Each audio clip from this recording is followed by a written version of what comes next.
사실 뭐 전세를 살고 있는 사람이라든지 월세를 살고 있든지 집을 하나 갖고 있든지 투자를 하든지 아니면 부동산을 보는 사람, 대부분 사람들이 연관이 돼 있는 문제라 가지고 집을 살 만한 사람의 수요가 굉장히 많이 줄어들 거예요.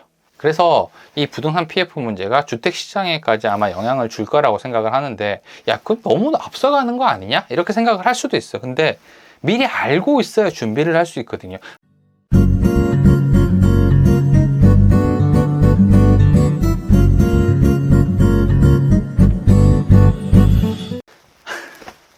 네, 안녕하세요. 반갑습니다. 버트농입니다.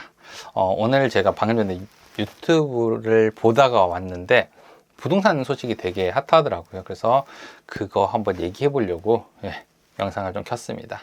지금 부동산 뉴스 틀거나 아니면은 방송 보면은 부동산 PF에 대한 얘기가 되게 많이 있어요. 근데 사실 그거 보면은 우리랑 상관없는 일 같기도 하거든요. 아니, 내가 건설사를 다니는 것도 아니고 은행을 다니는 것도 아닌데 뭐 굳이 부동산 PF 문제가 나한테 영향이 있을까? 이렇게 생각할 수도 있는데, 사실 뭐 전세를 살고 있는 사람이라든지 월세를 살고 있든지 집을 하나 갖고 있든지 투자를 하든지 아니면 부동산을 보는 사람, 대부분 사람들이 연관이 돼 있는 문제라 가지고 이 주제를 좀 가지고 온 것 같아요. 예전에 비슷한 일이 한 번 있었던 게 뭐였냐면은 2008년 글로벌 금융위기가 왔었는데 이게 미국에서 일어났던 일이었거든요. 근데 이게 영향이 어디까지 왔냐면 서울에 살고 있는 20대 홍모 씨에게까지 왔습니다.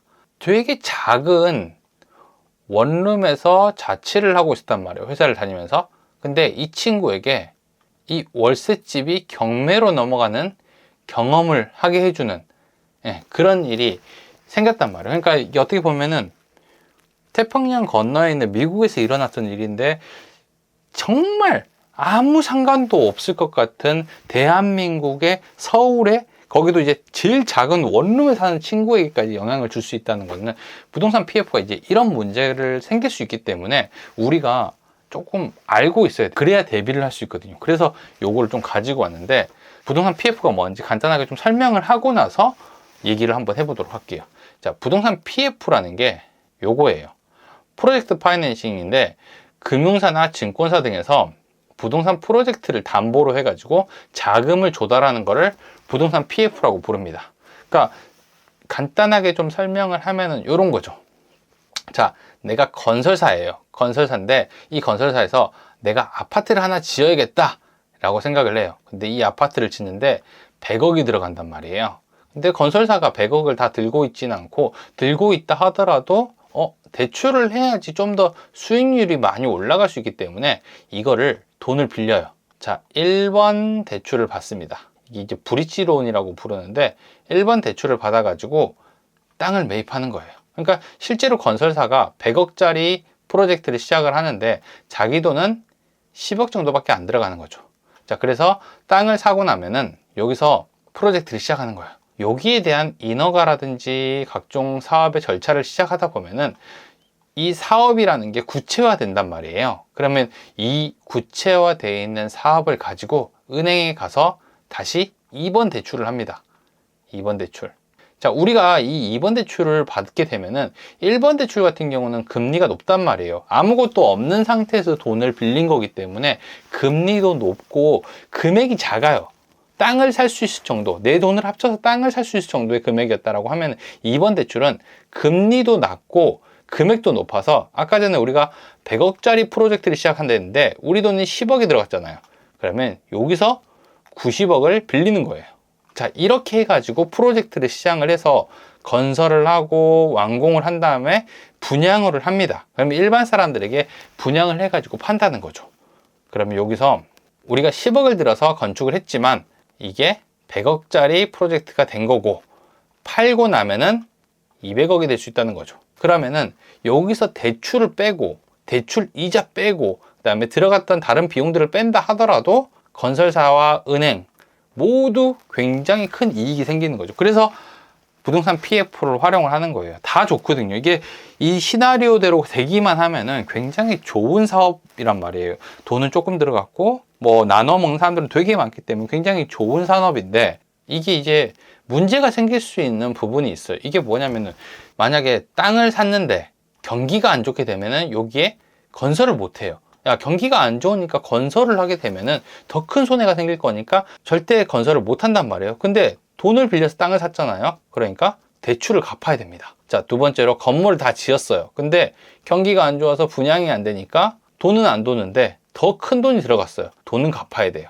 회사는 팔리든 안 팔리든 결국에는 돈을 갚아야 됩니다. 그러니까 회사가 돈을 빌려서 땅을 사고 건물을 지었단 말이에요. 그러면 이게 팔리든 안 팔리든지 간에 회사는 돈을 갚아야 돼요. 이게 이제 부동산 PF에서 굉장히 큰 문제가 발생할 수 있는 건데, 이게 막 금융회사들이라든지 이런 것들이 많이 엮여 있다 보니까 어떤 문제가 생기냐면은 금리가 변하고 대출이 안 되기 시작합니다. 그러니까 은행들이 대출을 낮춰요. 금액 자체를 낮추거나 아니면 금리를 많이 올려가지고 받을 수 있는 사람을 줄이는 거죠. 이런 일이 일어나고, 두 번째로 경기가 같이 침체되는 거예요. 대출도 안 되고 돈도 안 도니까 경기가 자꾸 안 좋아지고, 그럼으로 인해서 고용도 줄기 때문에 이동이 적어져요. 자, 이 모든 이유를 통해 가지고 집을 살 사람이 줄어든다는 거죠.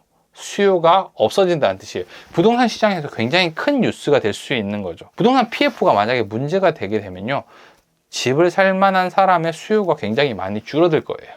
그래서 이 부동산 PF 문제가 주택 시장에까지 아마 영향을 줄 거라고 생각을 하는데, 야, 그건 너무 앞서가는 거 아니냐? 이렇게 생각을 할 수도 있어요. 근데 미리 알고 있어야 준비를 할 수 있거든요. 만약이라도 이런 일이 일어났을 때 내가 어떻게 대처할지에 대한 부분들을 알고 있어야 돼요. 제가 아까 얘기했잖아요.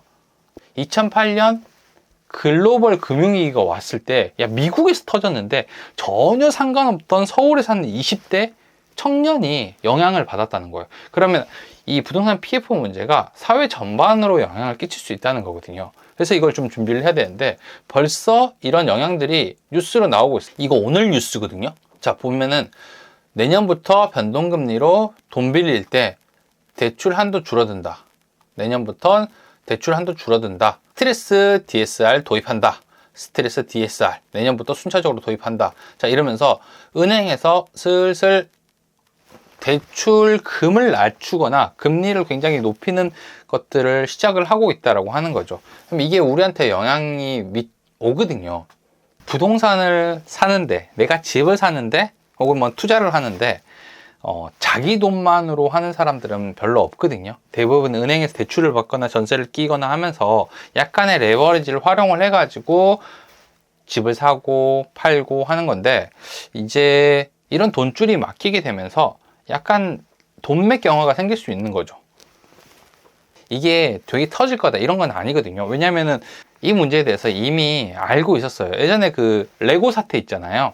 그때부터 사람들이 부동산 PF에서 문제가 좀 발생할 수 있다, 누가 돈을 갚을 사람이 없을 수도 있다라고 해서 관리를 하고 있었기 때문에 이 문제가 굉장히 커지거나 사회 전반으로 흘러가지는 않을 수도 있어요. 근데 혹시라도 이런 일이 생길 수 있기 때문에 우린 이런 내용들을 알고 그러면 나는 어떻게 해야 될지에 대한 가정이라든지 시나리오를 한번 적어보는 거죠. 그래서 대비를 하게 되면은 아무래도 우리가 약간 현금 보유를 조금 더 많이 한다든지 아니면 일을 할 때 좀 조심할 수 있는 부분들이 있으니까 이 내용들은 좀 알아두셨으면 좋겠어요. 부동산 PF가 그냥 넘어갔으면 좋겠어요. 근데 혹시 모르니까 알아두시길 바라면서 영상을 찍었습니다. 그럼 저는 다음번에 조금 더 재미있는 내용으로 찾아오도록 하겠습니다. 구독과 좋아요, 알람 설정 꼭 해주시고요. 감사합니다. 저는 버튼홍이었습니다.